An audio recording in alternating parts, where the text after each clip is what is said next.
Why do I TEDx? That's a question that, as we've seen, any TEDxer anywhere in the world can answer with great clarity. Some of you in this room might wonder what could possibly motivate someone to volunteer for many months, for countless hours, to produce a TEDx event. But TEDxers, some of them here in this room, they know the answer. They do it because they believe that ideas can change lives and they believe in a better future for their own community. So, taking matters into their own hands, they produce this TEDx event that recreates the same magic that we are experiencing here this week by bringing together ideas and people in the same room. To date, TEDxers have produced 15,000 events, more than 3,000 of them just last year, and they do it in 170 different countries, literally in every corner of the globe. From places like Kyoto to Kansas City, from Warsaw to Taipei, from Hyderabad to Sao Paulo. And sometimes TEDxers gather in the most extraordinary places, like the Nuclear Research Center in Geneva, a prison in Nigeria, on both sides of the US-Mexico border, or on a mountaintop in Italy.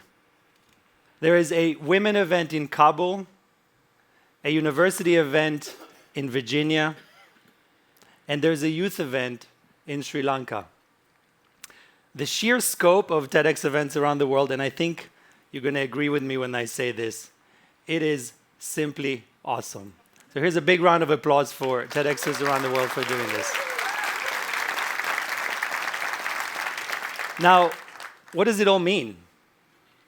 It means that, taken together, TEDxers have helped us build the world's largest grassroots network for discovering ideas. And it's even more epic than that. We have amassed the world's largest archive of ideas that are expressed through the spoken word. In the last 12 months, TEDx events have produced more than 18,000 talks, expanding our library to 72,000 ideas told in 50 different languages. Strung together, it would take us 3 years to watch them all. And watched they are. We recently reached a major milestone for TEDx. 1 billion views for TEDx talks and counting. And so now we have this exciting but somewhat daunting task of figuring out how we're going to harvest these ideas in new and creative ways. How do we best organize, tag, translate, edit, curate, and distribute this treasure trove of knowledge? And what's the full potential of this archive of ideas that is constantly expanding and growing? The possibilities in many ways are endless. I'm going to share just one example with you.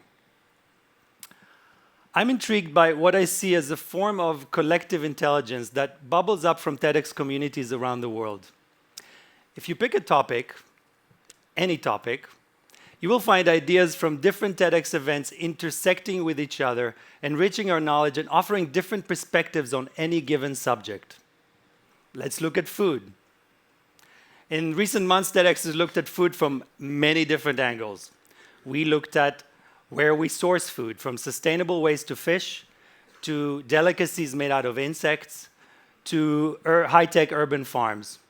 We looked at how to improve food, from healthy 3D printed meals to better breakfasts in schools.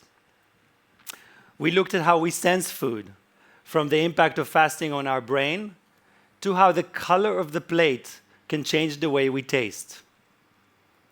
What does food tell us about our society, like the media's obsession with meat, or the lack of fresh food in low-income neighborhoods? How to fight malnutrition with innovations to reduce iron deficiency, or a new model for farming in the developing world. We were inspired by chefs doing cool things like opening a restaurant inside a prison, or reviving ancient recipes from biblical texts. And last but not least, food as an artistic expression, like taking sushi to the next level, or making burkas out of gummy bears.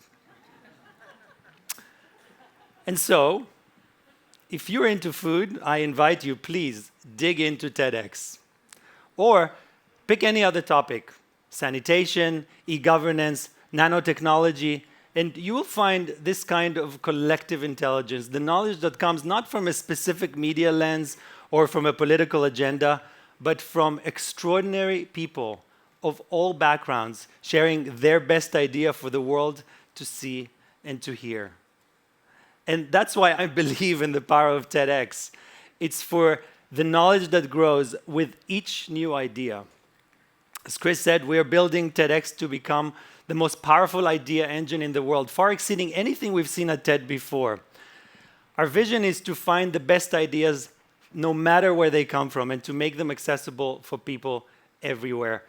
And these are still early days for TEDx. We have scale and we have impact, but we're just beginning to wrap our heads around our full potential, and I'm thrilled, we're thrilled that you're here to join us on this journey. Thank you very much. Thanks, Jay.